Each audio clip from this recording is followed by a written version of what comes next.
Welcome. You are listening to What on Earth is Happening.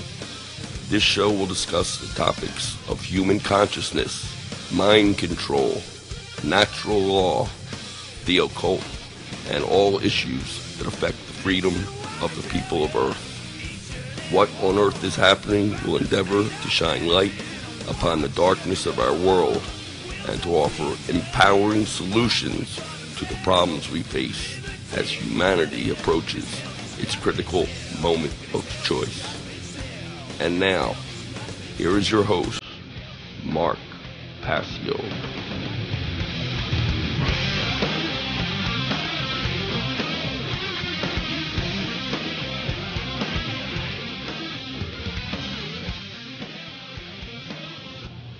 Welcome, ladies and gentlemen. You're listening to What on Earth is Happening here on the Oracle Broadcasting Network.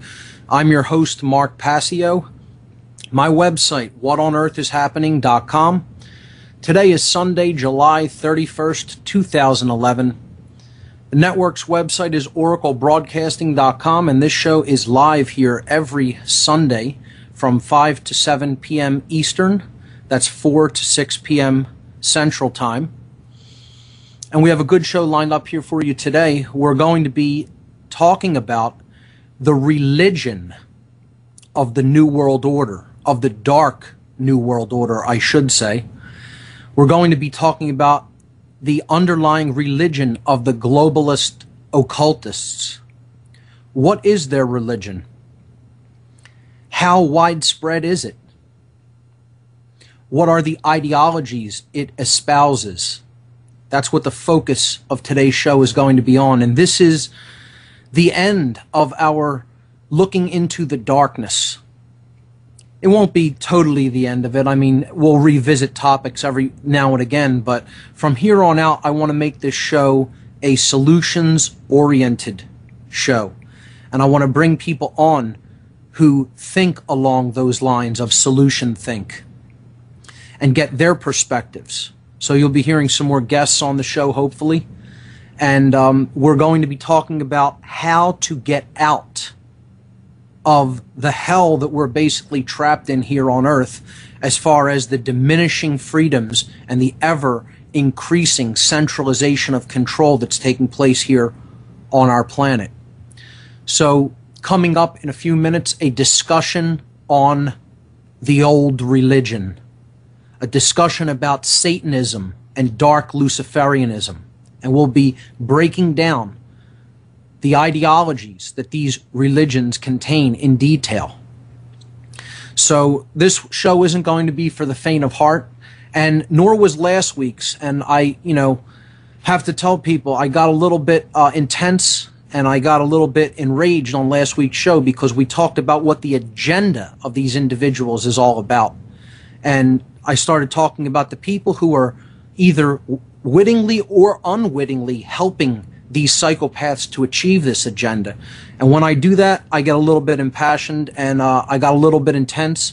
And I know a lot of people can't handle that. But that's okay. Sometimes people need to hear something that is harsh in order to spur them forward and make them take a deeper look at things, and indeed sometimes take a deeper look at themselves. So I stand by everything I said last week, and I make no apologies for having said them. I may do a show in the future on why people tend to want to hear soft, pleasant tones as opposed to some tough love from time to time. I have a lot of ideas about that, about emotional mind control. That's how the news gets us to buy all the poison that they sell us. They put it in sweet, pleasing tones. We'll pick this up on the other side, and we'll get into our topic of discussion, Satanism as the religion of the dark New World Order. All right, folks, we're back here on What on Earth is Happening. I'm your host, Mark Passio. My website, whatonearthishappening.com. Today, we're going to be delving down deep into the darkness of Satanism and dark Luciferianism. We will explain what these ideologies are, what these, indeed, religions are all about, and we will be breaking down the foundational tenets of these religions. And some people will notice there are no images posted to the show page for today's show, because I'm really going to focus on these ideologies, on what they really are, because many people have extreme misperceptions of what these religions are and think of them in ways that they completely have nothing to do with.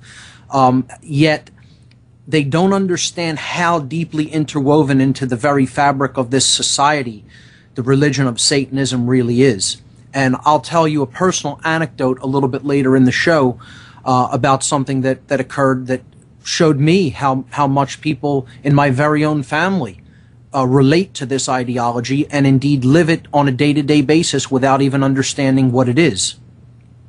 So no images for today's show, and that's done deliberately to really get people to focus on what is actually being said here as far as what the ideology that underlies these religions are. And the first thing I want to do to jump into the topic is reiterate the definition of the word religion, because some people will insist that these are not religions. And that was my take on Satanism when I first became involved with it many years ago. I did not consider it a religion. I considered it a philosophy. And indeed, it is most certainly a religion, and it is indeed most certainly not a philosophy, by definition of both of those words. A religion, coming from the Latin verb religare, and we've gone over this many times, that is where the word religion is derived from. That is the etymology of the word. People will debate that until they're blue in the face. Go right ahead. Religion comes from religare in Latin, which means to tie back, to bind, or to hold back or thwart. Okay? Now, there is an alternative definition, a way of looking at the word religion, that it can mean to retie or to reconnect. Okay? So a true religion would reconnect one to the truth, to the light, to the higher self, to the essence of pure consciousness. Okay? Unity consciousness. The religions of the world that have been set up as a method of control and distraction to pull people away from the truth, to tie them back from realization of the higher self, okay, is more in line with how I'm using this word in this connotation, in this context, okay? That's what a religion is. It's something that holds someone back in their progress, in their evolutionary progress in consciousness. That is what the word means. Philosophy, on the other hand, is derived from Greek roots, philos meaning love and sophos meaning wisdom. Okay? So it is the love of wisdom. And again, wisdom we've talked about many times on this show as not necessarily just being equivalent to knowledge, but being putting knowledge into action, actually taking action based on the knowledge that you have, and that knowledge must be based in truth for it to be considered wisdom. So the love of wisdom is taking action upon knowledge that has been gained, that is true, okay? Something based in truth and then acting upon it. Not believing in lies and then acting upon those lies. No philosophy will be found there. There is no love of wisdom in taking actions that are based on untruths. So keep these definitions in mind when we talk about Satanism today, because Satanism is a religion and it is not a philosophy by definition. So what is the religion of the Dark New World Order? Well, it's really a dichotomy. It's a twofold religion. The largest, by far, the largest aspect of it is known as Satanism, and you can call that many different names, okay? You can call it Setianism, okay? aligning oneself with the dark Egyptian god Set. In the modern day, it tends to be called Satanism because of the Christian personage called Satan that people identify with as the force of evil. Okay? But it's so much deeper than that. When we understand all of the forces that lead to chaos in this world, which is what we've discussed for over a year now, the forces of mind control, the forces of keeping people in lower states of consciousness for selfish, egoic purposes, so that a small class of people can gain an advantage, a tactical advantage in knowledge, and therefore rule over people who lack that knowledge. So Satanism is a huge part of this, but Luciferianism actually trumps Satanism in this hierarchy. And it is really who the highest level dark occultists are. They are Luciferians. And I want to make a distinction in types of Luciferians. There are light and dark Luciferians, because the concept of Lucifer, and here's where many people will also disagree, simply means bringer of light. This is a symbol. Again, I don't envisage Satan as a being or an entity, nor do I envisage Lucifer as a being or an entity. These are forces at work in the world. And these forces wield control over people, over human beings. And I would go so far as to say they often inhabit humans and put them on strings like puppets so that they will do their bidding. Now, Lucifer, the word, is based upon light. Lux in Latin means light, and ferre in Latin means to bring or to carry. So Lucifer is to bring or carry the light. It's a way shower, a light bearer. That's all it really means. And this is a symbol because light represents knowledge. It represents the ability to process, to take in, process, and use information accurately. All right? And the dark occultists, who are the Luciferians at the higher level, have this knowledge, they have this light, and they are using it for their own purposes. Well, that information and knowledge can be used for transformative purposes and awakening people as well. It's the same information. It's information that has been hidden or occulted. We'll pick this up on the other side of the break. Don't go anywhere. You're listening to What on Earth is Happening.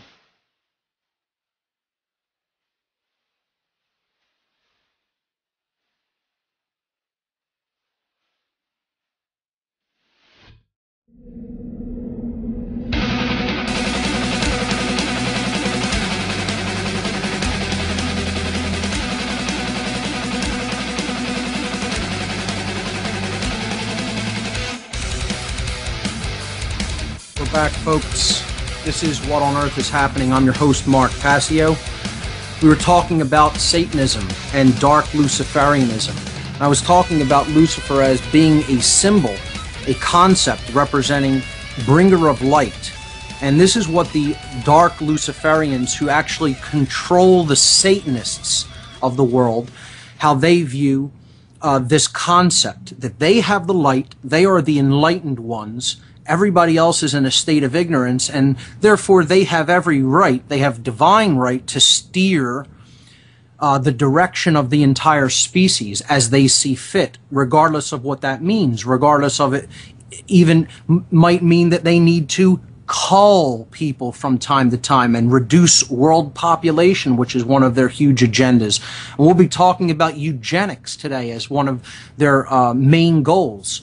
And this has been one of their modus operandi since time immemorial, really, because a smaller population is easier for them to control than one that has mass numbers of people. Right now, many more people are waking up to their agenda than ever have before in the past. So, you know, to cull that population down and keep it small is to keep it manageable. But we'll be getting into that in a little bit. What I want to go to is the vast numbers of people who subscribe to the New World Order religion are perhaps subscribing to it without even understanding it, without even knowing that this is the religion that they are living every day. Some people who in name only call themselves Christian, who people in name only will call themselves a Freemason, who people in name only will call themselves a Jew or a Buddhist, etc. And we can go on and on. Every type of religion or tradition really are living a satanic lifestyle. But what does that mean? Well, in order to understand what that really means, we need to delve deep into the ideology that underlies the satanic religion. So let's begin doing that now and look at what are the main tenets, the main underlying beliefs of this religion. Well, the first and foremost, and the thing that every other belief of this religion is based upon, is the concept of identification with the ego mind. That's number one, first and foremost. Without the identification with the ego mind, all of the things that follow from that basic fundamental axiom could not occur. So what is ego identification? Well, we talked about this on this show way in the past, probably over a year ago. And we talked about this as being one of the main barriers to true self-realization. One of the main barriers to spiritual awakening.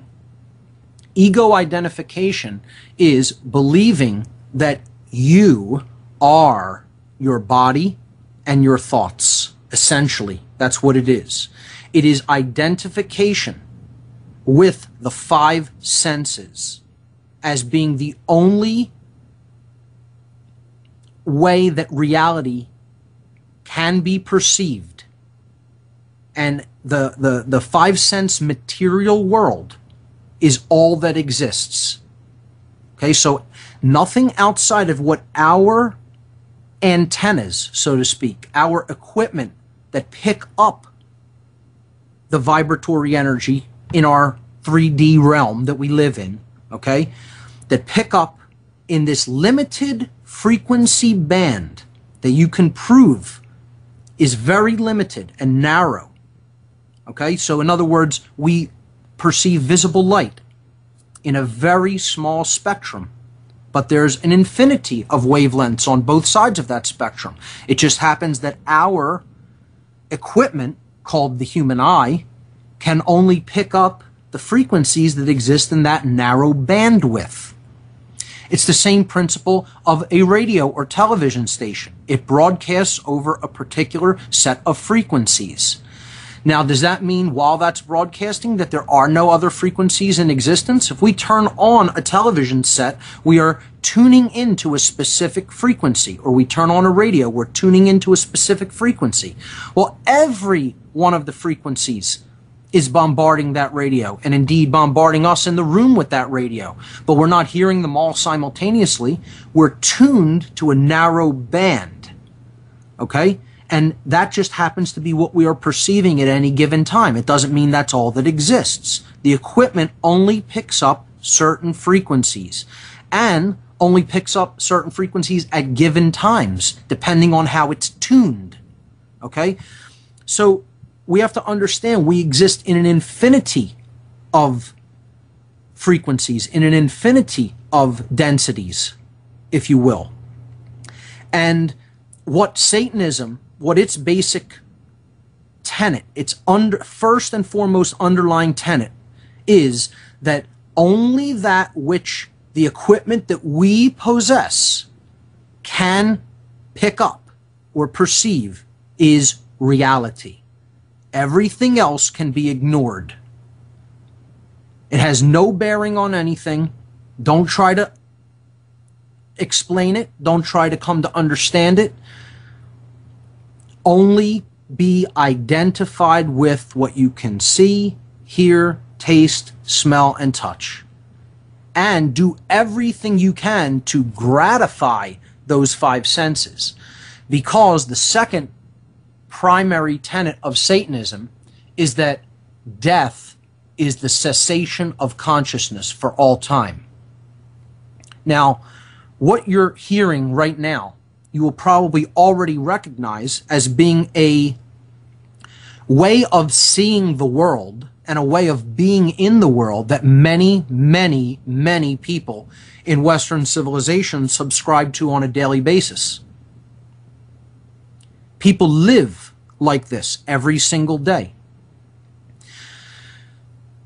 Thinking that death is the end, this existentialism, okay? This, I exist and then I'm gone, okay? Being in nothingness, living for a brief time, and your life is parentheses in the infinity that exists on both sides of it. This tiny, tiny, you could already see how limiting, how built upon limitation this worldview is. Okay? Everything is small and limited in this worldview, except one thing, the ego. The ego, identification with the self, lowercase s, the physical worldly self, and one's own thoughts and one's own desires, regardless of how selfish or ignoring of anyone else's needs those desires may be, are what are put upon a pedestal and fed. That is what is fed and given strength in Satanism. Okay, now already many people will be confused or surprised that this is what this religion is. This is the main tenets of this religion. And you'll recognize that this is how most people in society think. And there's a reason for that. It's because the directors, the social engineers of the world order that we are moving ever closer toward want this religion propagated, because it is the religion of slavery. If you think this way, if you live this way, you cannot ever really, truly be free. And I'll explain why that is as we go forward looking into this.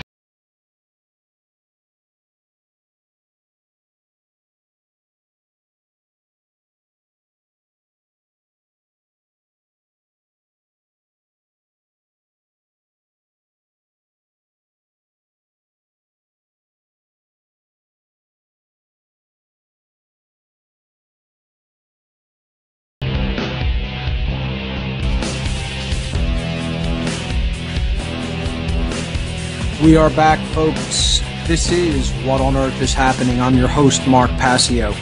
We're talking about Satanism as the religion of the Dark New World Order Empire. We were looking at ego identification as the first tenet of Satanism. One of the other very important tenets of this religion is that death is the cessation of consciousness. These two things combined leads to a very dark and poisoned worldview. And it's a very fear-filled worldview. It is one that places the physical above all aspects of the spiritual, hence the inverted pentagram that is their main symbol. The four forces of the material world, earth, air, water, and fire, being raised above the fifth and all-important element of spirit, which unifies and binds together the other four. So, what other tenets is in this religion for the diseased mind?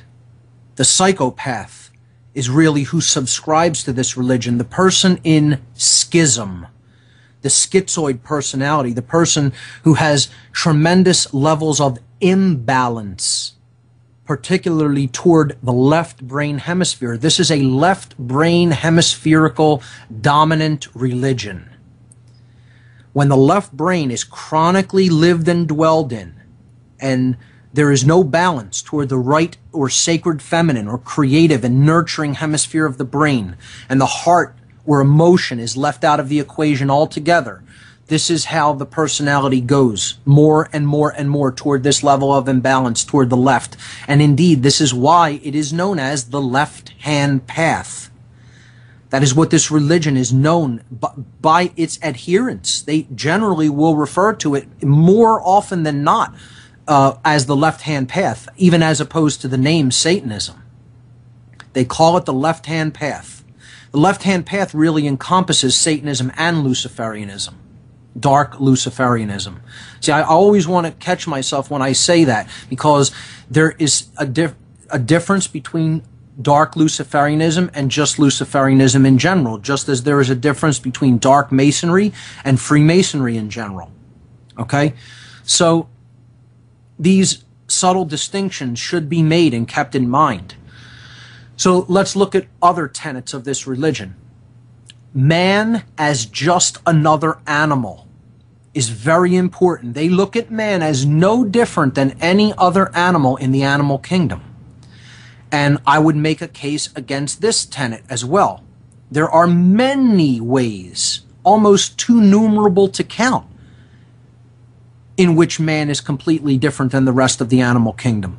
Yes, are we a member of the animal kingdom? Certainly. Are we just another animal? Absolutely not. We're gifted with talents and abilities that no other animal on this planet has. Now, that doesn't give us a right, I feel it doesn't give us a right to totally rule over them and use them for whatever purposes we want. I think they have a right to life and the pursuit of their happiness in their environments as they see fit as well. Which is why I don't participate in taking part of the meat diet. I'm a strict vegetarian and have been for a few years now. And I made that decision because I feel that as we do to others will be done to us. If we keep farms, we'll be kept on a farm. But many people aren't ready to hear that either. You know, they're not there yet as far as their spiritual development is concerned, and that's okay.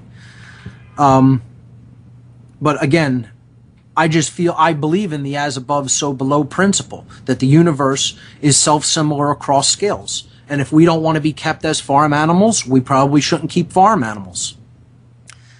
To me, it flows logically. That's a logical progression.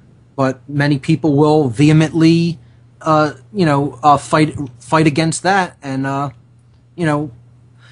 humanity will be continued to be kept as a farm animal. And that's just basically how things go here. People don't want to learn and change. Bad things continue to happen to them. They think they can continue to do the same thing over and over again and expect a different result. And that's the definition of being crazy. Continuing to do the same thing and think something's going to change is insanity. That is being crazy. So to continue with this idea of man as just another animal, as what Satanists believe, this could easily be disproven simply by doing what we've already done here on this show, and that's look at the structures of the human brain. Yes, we have two brains that resemble the brain structures that are in the animals in the animal kingdom, namely the reptile complex of the brain, the R complex, and the mammalian brain known as the limbic system. But we also have an extraordinarily developed neocortex. This is the part of the brain known as the telencephalon, and the neocortex is the outer part of the telencephalon where all of the neural activity that we use for thinking and creating takes place at, on the outer portion of the telencephalon.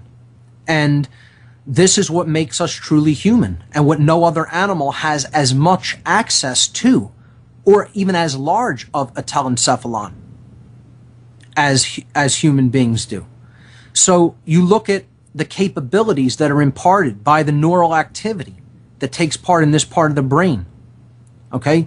And of course it comes from a higher level of being than even that. It doesn't come from the physiology.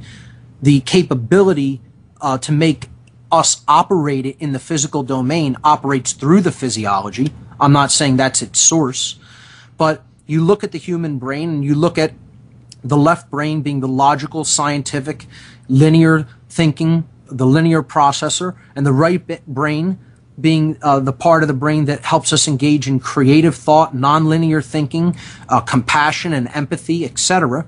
And when we really work toward balancing that and bringing those two parts of the brain into a holistic oneness, okay, then new vistas of consciousness open up that no other animal can attain to. Certainly not to the extent that a human being is capable of. And that's why we're in a unique position on this planet. And that's why we should take seriously our role as stewards of this place. Not owners of it, but stewards of it, caretakers. And it's too bad we don't take care of ourselves or this planet. So Satanists diminish the role of humanity on this world and just look at us as another animal. Well, if we're just another animal and there are no special or unique capabilities of humanity, which I would say is absolutely not the case, then we can just simply act as other animals. It just logically follows. If we're another animal, we can act as the lion acts in the field, or we can act as a hyena acts, or we can act as a wolf acts, or a snake. There's no difference. So just let our base animalistic instincts rule. Acknowledge that that's who we really are, and don't try to ever curb any of those base passions or instincts. Don't try to ever elevate our consciousness. Don't try to ever raise up our fellow man. Just live like an animal. That's one of the basic tenets of this religion. And that means you could essentially do whatever you want as long as you don't get caught doing it. Does that sound familiar? How many people do you think would live like that if given carte blanche? Go ahead, go right ahead and live like that, if there were no repercussions in any form. Right now, most of the repercussions happen through this other out of control aspect that we call man's law, which is the only reason people don't generally act like that is because they're kept in fear of the consequences. Not because natural law and its tenets and foundational principles are in complete antithesis to acting that way, and they have recognized that out of their own discovery and out of their own seeking, but because they just fear the reprisal that will happen to them by the even bigger dominators, the even bigger takers on this planet, called governments. So, man as just another animal, a huge tenet of this religion. Now, that will lead us to the main tenet. Okay? Even it's wider scale than just the ego identification, than just man as another animal. And this is moral relativism, is what this religion enshrines. The idea that there is no such thing as objective right or wrong. And this is a big one. And we'll be exploring this on the other side, as well as we'll be going to the phones as well. I know there's a couple of people still waiting. Hang on, I will get to your calls today. We'll be exploring moral relativism on the other side, and perhaps...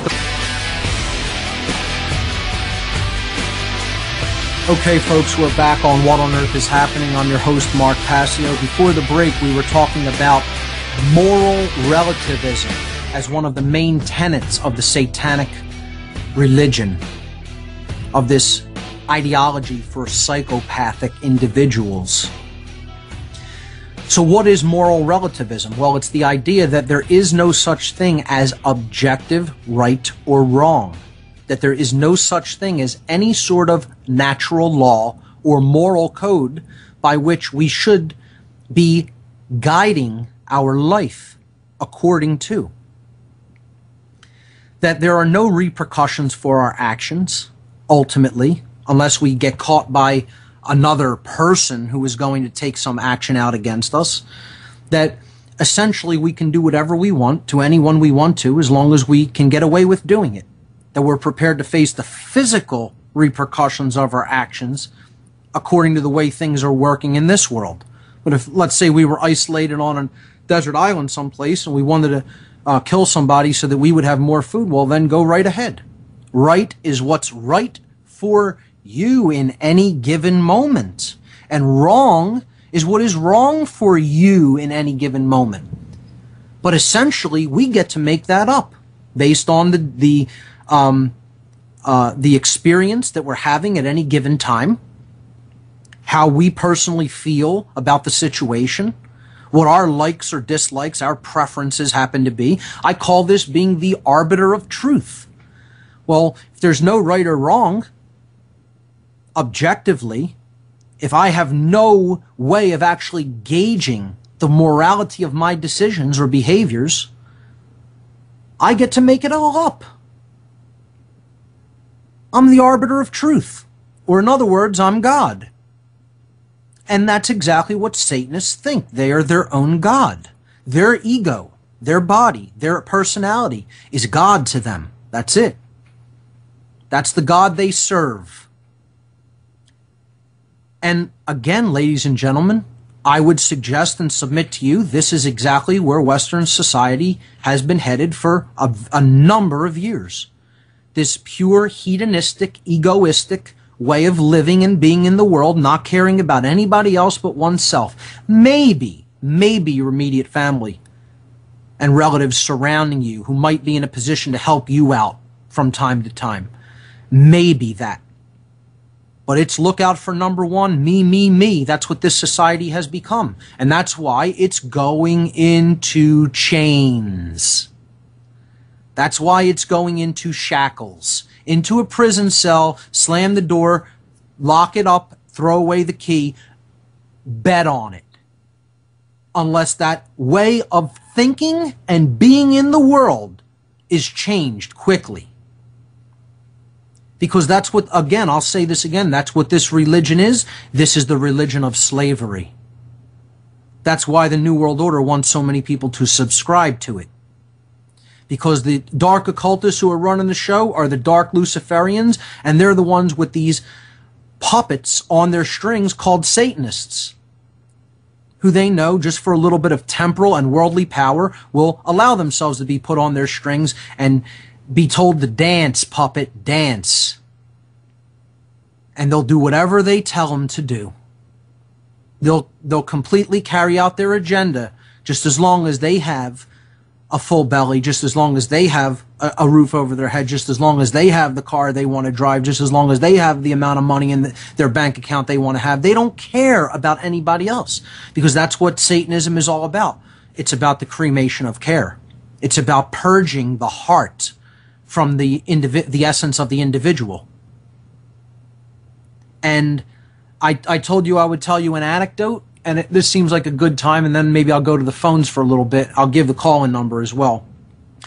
I laid out all the tenets of Satanism to a relative, and I won't say who the relative is, and not even because, I want to protect their identity, but it's so embarrassing that I don't even want the relative to even be traced back to this. That's how I'm without their knowledge, respecting their complete ignorance and ineptitude at understanding anything in spiritual evolution. So I'm not going to give their identity. I'm just going to tell you what the interaction was. Okay? I said to this relative, I said, I'm going to show you on this screen some tenets. And I had a phone there, and I did not show the title of the document. The title of the document was The Main Ideological Tenets of the Satanic Religion. And it contained all of these tenets. Okay? And I went through them one at a time, and I just read them all. And as I was reading them, this person had no problem with each one. And in turn, basically said to me, yeah, that's pretty much how I think things are. Yeah, that's pretty much how I think things are. Yeah, that's pretty much how I think things are, in turn, each tenet. And when I was finished, I said, well, you agree with all of that? And this person said, yeah, absolutely. That's basically how I live my life. And that's what I think. That's how I live my life. That's how I see things in the world. And I'm okay with that. And I said, okay. I scrolled up to the top. I took my finger. I scrolled up to the top on the phone. I showed them the title of the document. And the title of the document said, "The Main Ideological Tenets of the Satanic Religion."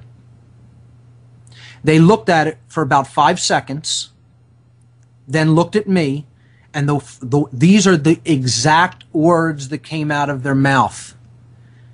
Quote, "Well, then I guess that makes me a Satanist." End quote. Let's go to the phones.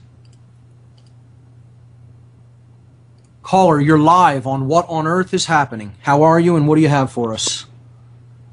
Are you talking to me? Yes, I am. You're live on the air. Hi. How are you? Let me. Yeah, you're going to want to lower the radio so it doesn't create that echo. Do you have? All right, hold on. I'll let you take care of that. You want to lower your radio so that echo isn't created, and then we'll be able to hear you loud and clear, okay? So I'll give you a minute for that, and then I'll go back to you. All right, here we go. Let's try it again. Caller? Can you hear me now? No, you have to. Caller, you have to completely lower the speakers. You have to turn them off. Otherwise, we're going to get feedback. So I'll get back to you in a minute. Let's see. We have another caller live on What on Earth is Happening. Let's see what they have for us. Caller, are you there? Okay. Hello, caller. Are you? Yes, you're live on What on Earth is Happening. What do you have for us today? Are you talking to me, Mark? Yes, I am. Oh, okay, great. Well, that's wonderful. Oh, I want to say you've given me some great tools, and I have some solutions that have been working for me, and it's based on what we thought of. Sure. That's green language. Fantastic. Hold on a second, because I can't hear you. I'm on my phone. Hold on a second. Sure. You're coming through okay. It's a little bit muffled, but we can basically hear what you're saying, so go right ahead.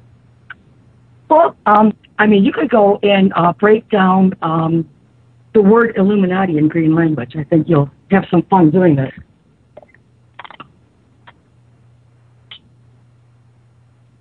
Caller, you're breaking up there, but go ahead. Okay, break it down for us.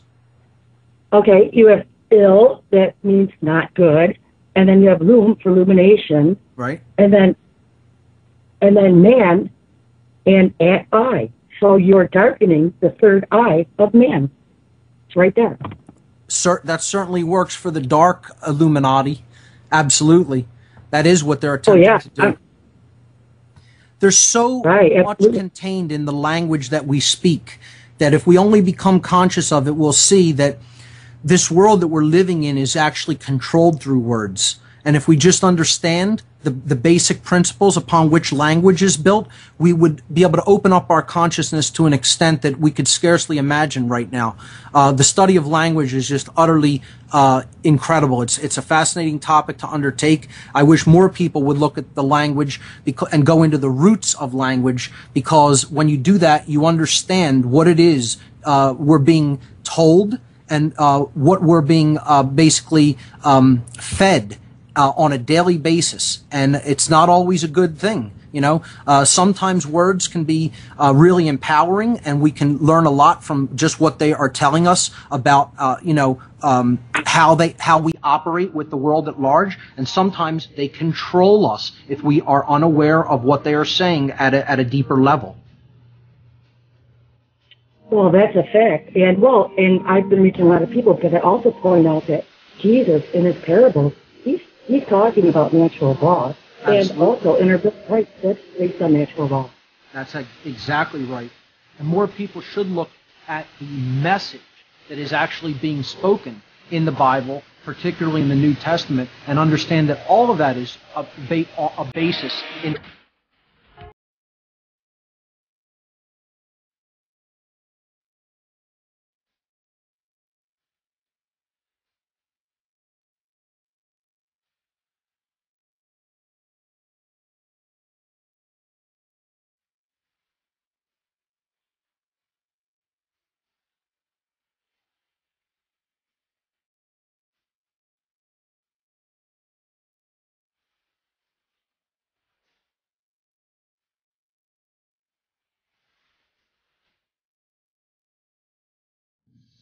It is there to get people to live in contradiction with natural law and to accept that they are the arbiters of truth. They get to make up what's right or wrong.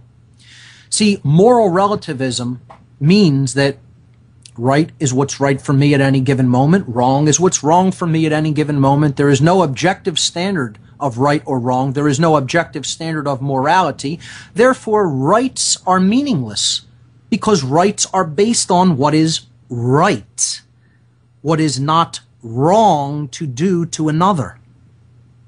So, if there is no right or wrong, no one has any rights.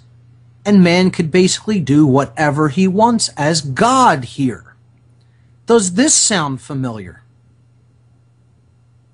This is exactly what the entire control system is based upon. This is why a law can be made on the other side of one imaginary boundary called a country that forbids a certain activity, and you step across that imaginary boundary into another so-called country, and that activity is just fine to do. Well, how can that be? How could one country say, this is wrong, and you will be punished for doing it? There will be physical repercussions on your actions if you do this thing here, but if you do it over here, it's not wrong. It's okay to do that. This is utter nonsense, and always has been utter nonsense. It's just a game of mind control, because the elitist who rules that imaginary border, that's his little pen in which he controls his animals on his farm, and he doesn't like that activity, so he says that can't be done here. Well, this leader, this elite so-called, in this pen over here in this country, he thinks it's fine for his cattle to do that activity. That doesn't bother him that much, and so that's okay there. And that's all law is. That's all man's law is. Now, always has been, and always will be. Because it's not based in natural law. It's based on tastes and preferences and what somebody at a particular time felt was okay for them, not what was right. That's why all law of man is not based in right. It has nothing to do with natural law rights. It has to do with the preferences of the dominator in any given region at any given time. And it's a methodology of mind control. And it's based in moral relativism, not natural law, which does not consider boundaries, whether natural boundaries or otherwise. It's in effect in every single solitary space of the universe, no matter where you are at in it, no matter what time you are at in it. Natural law is applying. It is in effect. And we're going to go deeply into natural law, what it is, how it operates, and how we can align ourselves with it as part of the first part of the solutions-based approach that I'm going to cover on this show in weeks to come. Stay with us. We'll be right back, folks. This is What on Earth is Happening. We'll be getting more into the ideology of Satanism and dark Luciferianism on the other side of this break.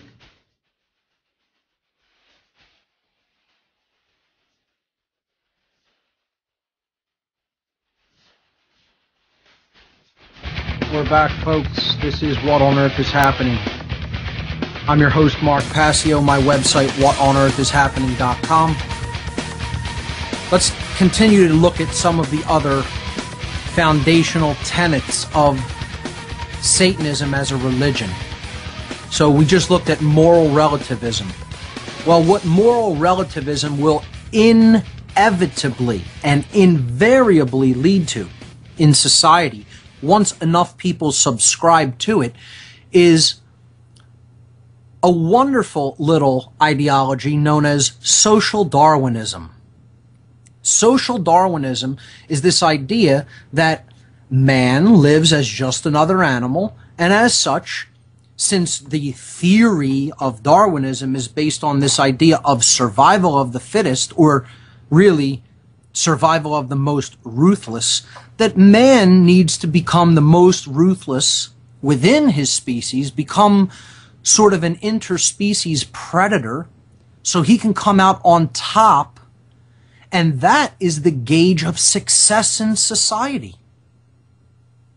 Therefore, we can create all kinds of manipulation games. We can create all kinds of machinations. We can create all kinds of control-based systems that basically keep certain people in the dark, keep certain people down, feed them poison, manipulate their currencies that they use for means of exchange, get them to subscribe to completely nonsensical ideas and religions, just so long as we profit from that, just so long as we come out with a tactical advantage and come out on higher ground than them.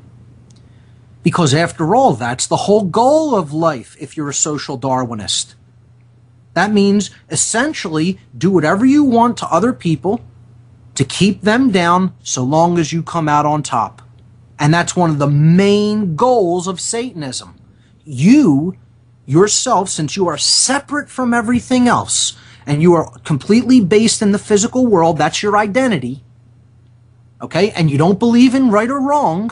Those are just invented constructs by the religious-minded. And again, I have absolutely no dealings with religion. I don't consider that I have a religion or something that's holding me back from the truth. I don't put my consciousness in a box. I am attempting to expand it to ever and ever greater vistas of awareness.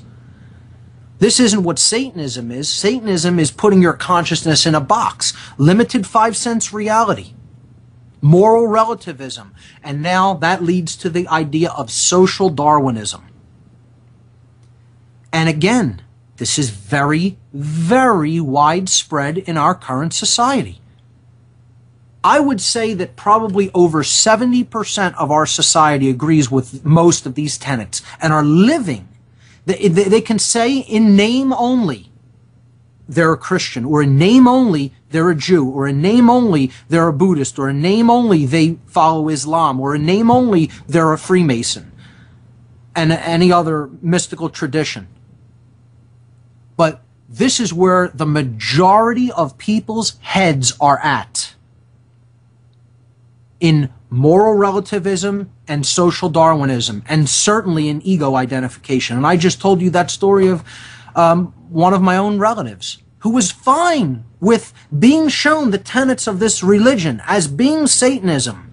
And then they said, well, then I guess that makes me a Satanist, as if it was just the most natural thing in the world, and they had just, heard that the sun rose again in the morning on that day. No problem with it whatsoever. Let me give the call-in number for anyone that wants to call. I see we have a couple of people still holding on the line. I'm going to go to the calls in a moment. 866-841-1065, 866-841-1065. That's the call-in number. Be glad to hear from you, and if you want to chime in on this discussion. Let's take a couple of calls right now. Larry in Louisiana, you're live on What on Earth is Happening. Yeah, I hear you talking about nature's law. What's the first one for you? Well, really, it's understanding what is a wrong. How is someone else wronged? In what ways can we wrong someone? See, this is the concept of the apophatic definition. And let me lay this out. This is a great question, okay? Because this is how we get to the understanding of natural law. We get to the understanding of natural law. It isn't to say what may we do. It's more about saying what we may not do. What is not a right? How many things may we not do to another person? What things that if we do to another person would be infringing upon their rights, and therefore it is not one of our rights. It is then a wrong. See, this is the defining something through the negative, which so many people want to shy away from. They don't want to look at the not. They want to say, oh, only define it by what you should do, or the affirmative. And this is where I have to say the New Age movement has completely clouded many people's judgments. They get them afraid of this concept of the negative and not looking at something as harmful and being aware of it. I liken it to, if there's a right hook coming at your jaw, you might want to be aware so you can duck. Okay? If you're walking near train tracks and the train's barreling down upon you, you might want to perk up your ears, or you might want to take a look at that locomotive headed in your direction, and it's not negative to do so. So I'm probably going to be putting a presentation together in the near future called The Apophatic Path to Truth, Falling in Love with the Negative. Okay? It's emotional mind control to always want to go away from anything that seems uncomfortable or negative. And I'm telling you, the most direct path to enlightenment is to look at the darkness.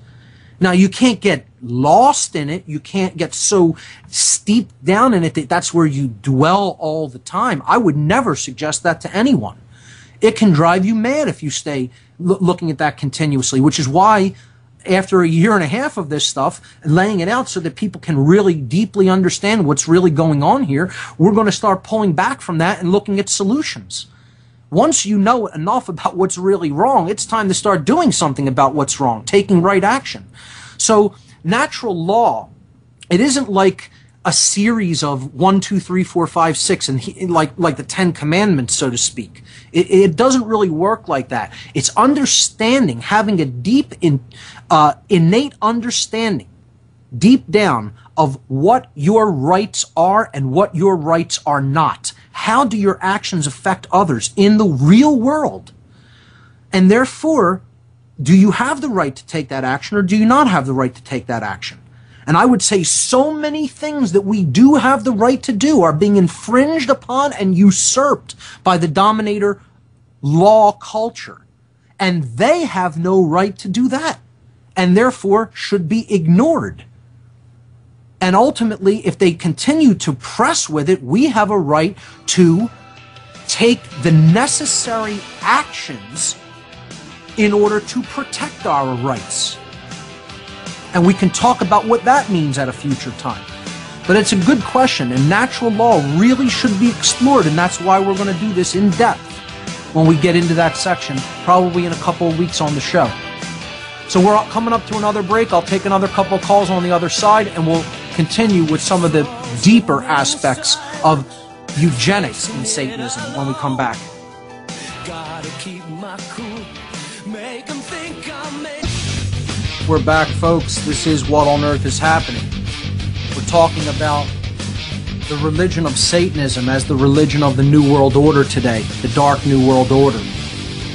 We've laid out some basic tenets, including ego identification, death as the cessation of consciousness, man as just another animal, moral relativism, social Darwinism. And now, what does all of that ultimately lead to? What does a twisted psychopathic worldview like this lead to? Well, invariably it leads to man thinking of himself as God on earth and deciding who gets to live and who gets to die. Setting their own agenda as an unquestioned ruler, which is what all dictatorships, all communist regimes, all socialist regimes, all fascist regimes, all totalitarian regimes of any kind have always sought to do. Establish the state as God and then start eliminating people that oppose their view of reality. Eugenics. Cleansing the population of anyone that they see as unfit, as unworthy of life. From the Greek root eu meaning good and genere meaning create. The underlying code of life, genes. We're not bound to it. It happens to be, yes, how traits are expressed. They're expressed through those genes in the physiology. We can change that code, actually, if we understand how it works. We don't have to be victims of it. But this is the mindset of the dominator culture. This is why the Third Reich under Hitler and Himmler and others wanted to cleanse as they saw it. the gene pool of their Reich, their order. That's where this inevitably goes. Once you buy moral relativism, once you buy pure ego identification, once you buy into social Darwinism, the slope becomes very slippery, very slippery to go headlong into a eugenics program. And this is ultimately where the Dark New World Order wants to take humanity, into a culling, into a dark harvest, into a purging of many of the souls that are here on this planet to gain experience and knowledge. They look at it as their right to do this because they look at it as their planet to do with as they will. In their mind, they're God here. And nothing could be further from the truth. And this is why you see such a close alignment between Satanism and National Socialist ideology, or Nazism.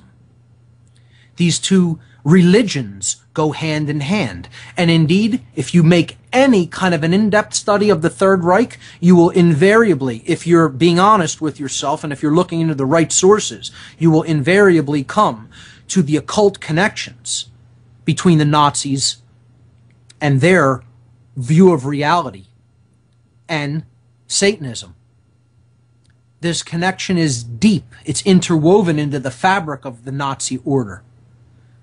And at the helm of it was Heinrich Himmler and his workings at Wewelsburg.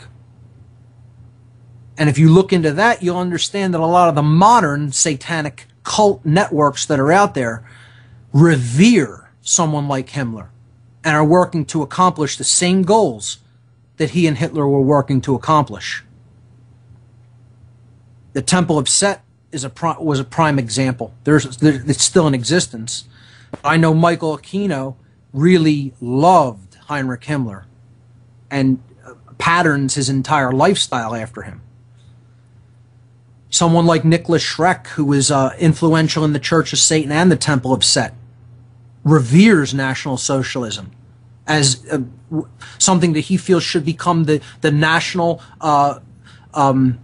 political viewpoint of the entire world. He wants to see a globalist Nazi state. So there's a huge connection between Satanism and National Socialism. And again, people who think that that's any path to freedom are delusional, because I can't think of any better slavery system than National Socialism. I mean, if people think that the Nazis and the SS members were free, you know, whether they were doing the killing or being killed, none of those people were free. They were all inside of a cage. They were all slaves. The people who did those atrocities were under mind control, and that doesn't excuse them. That's where I disagree with some people who, you know, think we should just give so much quarter to all these people because they were just manipulated. No, they're responsible for their own actions, whether they're under mind control or not.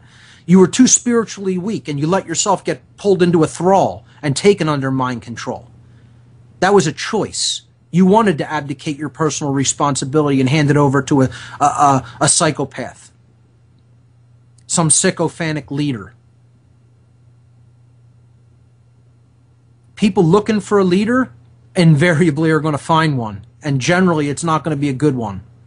That's why I'm saying, people, don't look for a leader. Be your own leader. There is no leader. Look to yourself, your higher self as the leader. You know, I don't pretend or try to be anybody's leader. I want people to think for themselves, make their own decisions about what, come to an understanding of what's creating our reality through our behavior and whether it's in accordance with natural law or not. And that's how we create order or we create chaos. We're co-creators with that force, and we're eternally bound to it, and get over it. You know, so I'm not looking to be anybody's leader. I'm trying to help educate people and get them looking into the right path and help them to understand you're the one who's either creating order or chaos. by the way you live. So stop looking at the movie screen, screaming at it and saying, I hate this movie. You're the projector of the movie. Your behavior projects the manifestation of reality that you must then experience and live in. Let's go to the phones. Brian from Washington, you are live on What on Earth is Happening. How are you, sir? Yeah, about empathy, how immediate it is for me, and how damaged I've been by having been, and of course I'm not blaming anyone, but when we were shown images of torture during previous administration's wars, and somehow the media thought it was appropriate to show us these images, and having empathy with the victims of this cruel, inhumane treatment, it's like it was such an immediate sense for me of agony that I felt personally damaged by the fact that my country had done that, you know, and I also had to negotiate with the fact that other warriors or terrorists do things as well that are harmful and damaging to life. And sure. I believe life is precious. I believe life is precious, and this is what I think. I'm not certain that anything lives. I mean, I'm not certain that we live after life, but what that leads me to think is that life is precious and should be maintained. Sure. Because I'm not certain of what happens afterward. Therefore, there shouldn't be, and because of that immediate sense of how precious life is and how fragile it is, you know, that there shouldn't be actions taken against anyone one way or another that are violent or harmful or anything like that. That's right. So, I mean, that's how I see it. But I've personally been damaged by whether mind control through the media or what you call handlers. And when you talk Brian, about handlers, it is like a... We're coming up to a break. Hold it right there. I'll hold you through this break, and you can finish up your thoughts on the other side. We'll be right back, folks.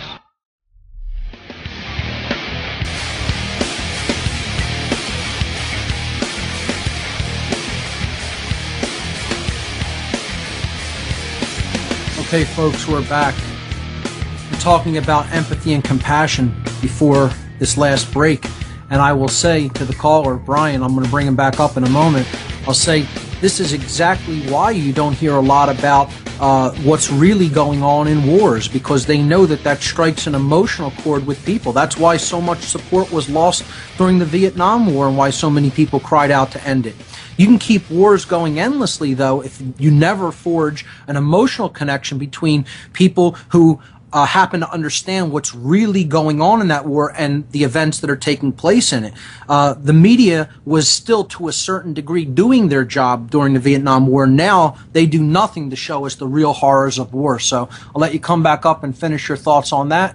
You still with us? Yeah, just the idea of war, and then also being dragged in somehow, as in the past. Now, I'm not sure exactly how this happened, and probably as a matter of weakness or a matter of being provoked or being controlled or being directed by people who, and you know what it is. If someone knows stuff about you, they can really. That's right. They can turn you, they can blackmail you, they can put ideas in your head. Sure. And actually, having been subjected to kind of I wouldn't call them experiments, but and having made my share of mistakes myself, so right. So it's like it's a situation where to break free of it, you just have to know that people are still going to remember. It's like my personality in the past, or the way I reacted, having been subjected to certain forms manipulation. It's a manipulation, and then I react to it in an unpleasant fashion. Oh, that's embarrassing that he's talking that way. But it's like I'm trying to be more Gandhi-like. I'm trying to be more peaceful. But if someone's got your number, they can really twist you around. And it's That's really right. difficult. I really try to hang on to a calm sense. And it's like, and also about how people have confessed to things that they didn't do under the influence of. Sure. And I've looked at stuff from Lorraine Murray. I've looked at her. Have you looked at her work with the guy in Vancouver? They're talking about the Heart Project and all this stuff and mind control. And it's like that looks like something that happened to me, And it's like it's not that I don't remember. I don't want to remember, but I was put in emotionally, psychologically, situations where I was trapped and led to believe things that weren't true about myself or things that I had not done, and I don't know what techniques or technology was used at any given time. Well, Brian, this is something that I'm going to cover in a future show, and it's a concept. I want to thank you for the call. It's a concept that I call emotional mind control, and I've coined a term for it. I call it heart control. We talk so much about mind control, right? But we talk very little about heart control. And this is how you can persuade someone to basically act as you will them to behave, as you want them to behave, or direct their behavior, okay, which is mind control essentially. But you do this through the manipulation of emotions, heart-based emotions. If we do not rule them, if we do not own them. And I don't mean keep them in a cage. I don't mean not actually feel them. I mean, don't let ourselves be ruled by them. We need to take ownership not only of our thoughts, but of our emotions as well. See, this is the second component of consciousness. The third being the synthesis of the two, of your thoughts and your emotions, and then being born into the world as your actions. Your behaviors can be controlled both through your thoughts and the ideas that you're taking into your mind, and they can also be manipulated through your emotional makeup and how you feel about things that are being done or have been done. And this is a key thing to keep in mind, that there is a whole nother methodology of control out there that is based on emotional dynamics, not just thought, not just the dynamics of mind. So that's a great call to bring those concepts to the forefront. We'll get back into talking about Satanism, but we have another caller on the line, Mike from New York. You're live on What on Earth is Happening.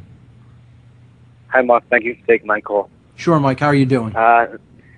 Excellent. Thank you. I was giving a call in reference to talking about those that prefer to carry the positive light versus the negative light, or Masons that prefer to build in the light versus try to obscure the light. The ones that are dark have a density to them. Their vibration's slower. They've killed their conscience and severed their connection to their higher self, and force us and themselves to live in a third-dimensional reality that they're imprisoned to themselves. For those that are considered, white hats, or the light workers that are maybe considered high level or something like that, right? Time is going to come when humanity as a whole is going to have to make a decision on what they truly believe or don't believe. I believe that. I'm not talking about 2012, but I think something along the line is eventually going to come down the road where we're going to have to make a decision on, it doesn't matter how much we've gained materialistic-wise. That's right. It's about how far we've come, spiritual-wise, and how we put that into motion throughout our lives. Mike, I call that moment our critical moment of choice as a species, as per the introduction of this show. So I totally agree with that concept, that there is a big collective choice looming on the horizon for our species, and there is a palpable and very tangible feeling of that this is coming soon, and it's there's this I guess you could say quickening. There's a quickening, an acceleration that we're headed toward that moment. And I put a message out there to all the light workers that, time is going to come where you can't keep the information hidden for as long as you have. The best possible way right now we've ever created is the internet. So, in order to get information out there without, worrying about it being stopped, is the internet. And I think the best way to do that is to keep all sources of information open. So, I urge all people also to back up older copies of operating systems, because they will be useful later on when most of the security technology is going to be geared towards, the later operating systems and most current stuff. if you do have an older operating system and, you know, you can get the drivers, it would be a good thing to have as well in the future as well. As I put that as a word of advice out there. Not a bad idea. And this quickening, this moment that we're headed to, that I call the moment of choice for our species, everyone is going to have to individually make that choice as to what side they stand on. Do they stand with the powers of darkness? Do they stand with the controllers? Or do they step out and stand in the light? And if that's your choice, I'd urge everybody who's making the choice to step out, stand in the light, align themselves with the powers of the light, to begin speaking this if you have not already. I often say in mailings that I send out, the universe is spoken into existence. The power of the voice, the power of putting this message out there cannot be understated. It needs to be heard. Whether you think anybody's going to change as a result of it or not, because I can even be somewhat jaded when it comes to that dynamic. Is anybody really paying attention or really listening? Is this really having any impact? Are people's lives really changing as a result? Is the dynamic changing out there? Well, you know what? I've kind of almost come to the conclusion it doesn't make a difference whether it does or not. I've said this before, and people can view this as callous or however they want to view it. I'm not really doing this for the people of this planet. I serve the force of truth, the light itself. That's why I'm here. That's what I'm defending. I'm defending the quote-unquote goddess, the sacred feminine, care, the truth, etc. That's it. That's the force I serve. I'm not here to serve people. I'm here to help people, but that's not who I serve. I can be of service to them, but I'm serving the truth. See, it's like a server. You know, people have this, it's a kind of a technical call there with talking about the operating system as well, which we're all part of this huge operating system, and we need to act as servers. And when servers, where you put information on, and then people go and make a connection to it, and that's how they get information. Well, we need to be servers in our world, in our reality, and we need to serve up the truth. Okay? And that needs to actually become more and more distributed so that more and more people are serving that truth into the world, and they make more and more connections. The BitTorrent model for the tech geeks out there, for the people who are on the BitTorrent sites. That's the model we need to have. True distributed information sharing. We'll be right back on the other side of the break for the last segment.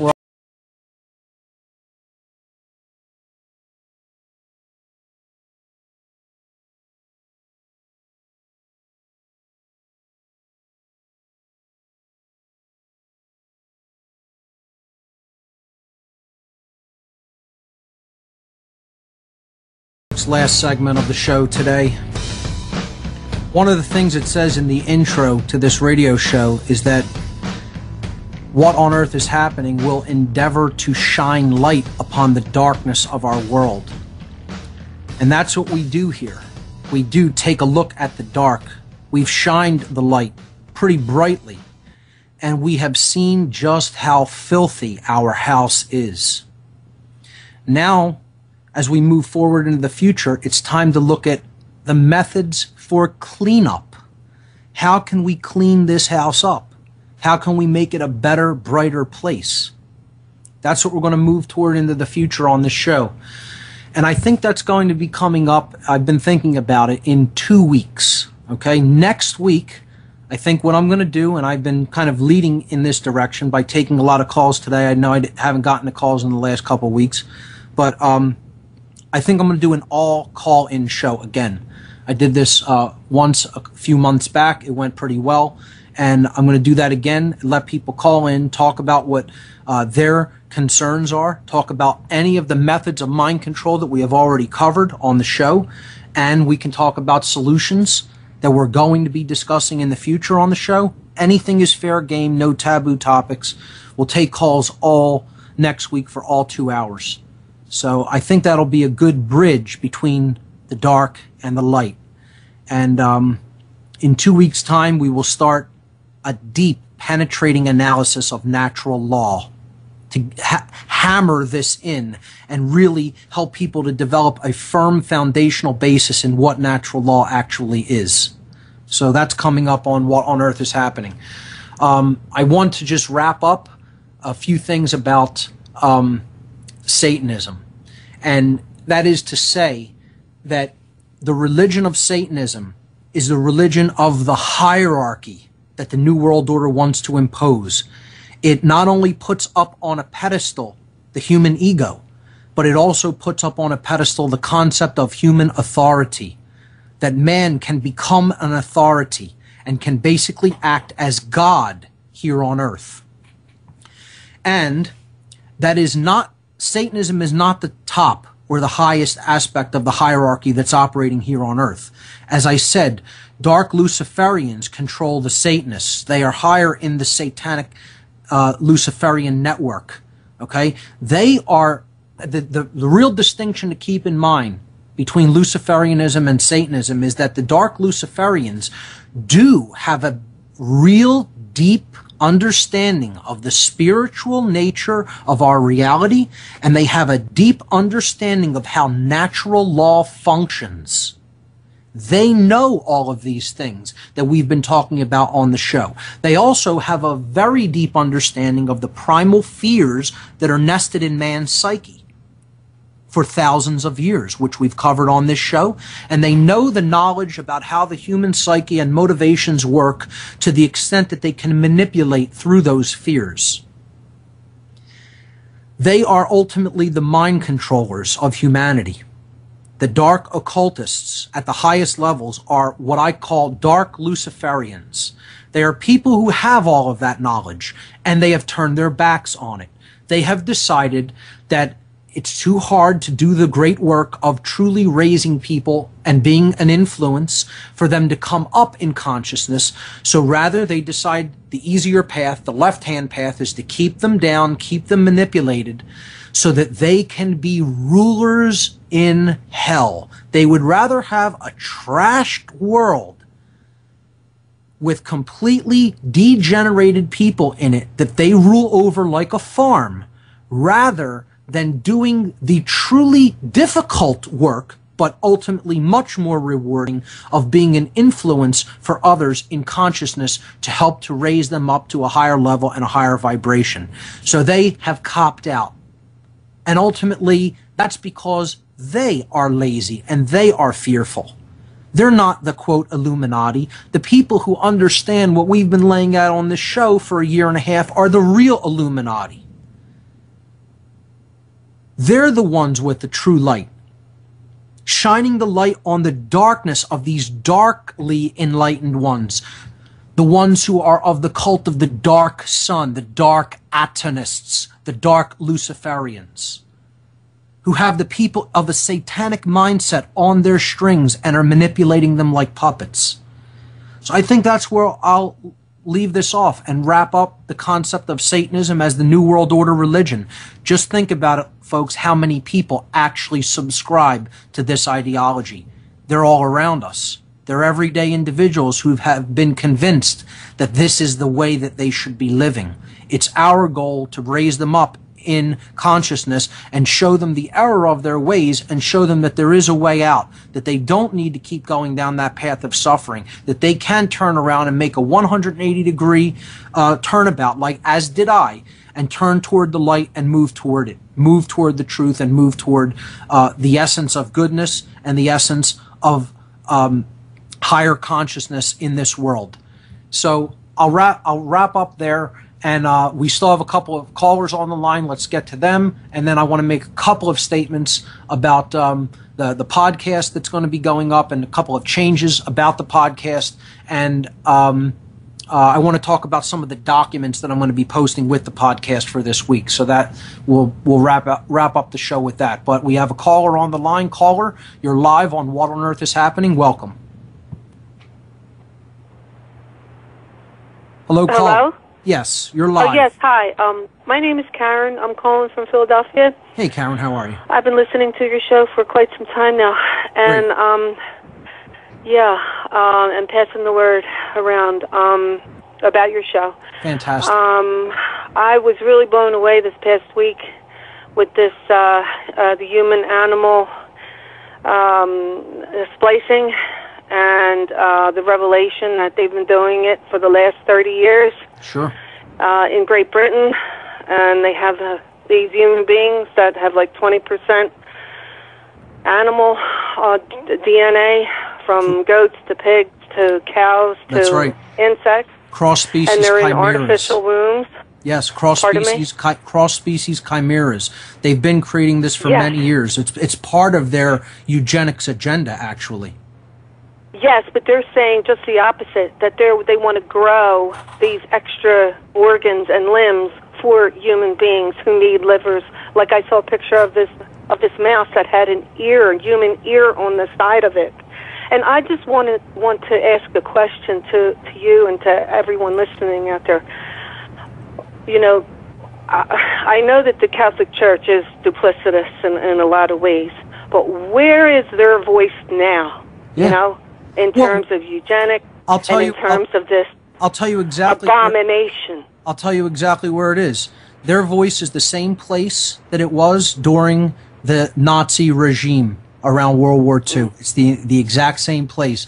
Look into the connections between the Vatican and the Nazi Empire, and you'll understand a whole lot about where the highest level religionists of this world, where their loyalties lie. And you'll find a lot of connections between that hierarchy and the satanic/Luciferian hierarchy. And that's a disturbing place to go, but if you really want to be enlightened about what major world religions are all about, you need to take up a study of the interconnections between the so-called religions of this world, the religious hierarchies, and the satanic networks that ultimately are controlling and manipulating through those religions. So great call. All right, I think that's all the calls I'm going to take. I'm going to take this last minute or so to wrap up and talk about the podcast. I'm in the process of moving all of my podcasts over to the What on Earth is Happening server because they were previously hosted on TalkShoe. I want to really move them over to my site so that they have a permanent home there, and I'll probably not be uploading any more podcasts to the TalkShoe servers for people who may have been following at that location, which is where I used to do the podcast from when it first started. So that'll take a little bit of time.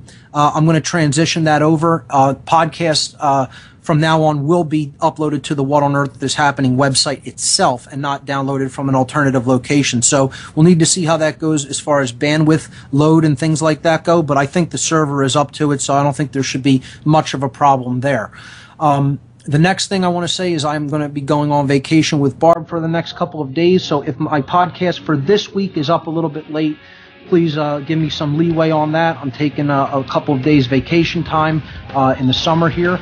And with the podcast, I will post many books and pamphlets on this topic, especially a document that explains the introductory process or the application to the Church of Satan. And I'll be posting documents about the Church